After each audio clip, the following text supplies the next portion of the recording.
Tingnan mo naman ang puno ng mangga. Ang dami ng puno ng mangga. O, nasa tabi lang ng kalsada.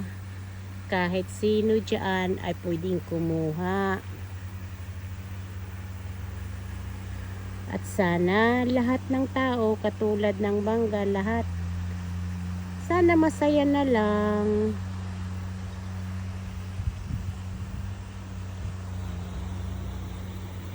At saka dapat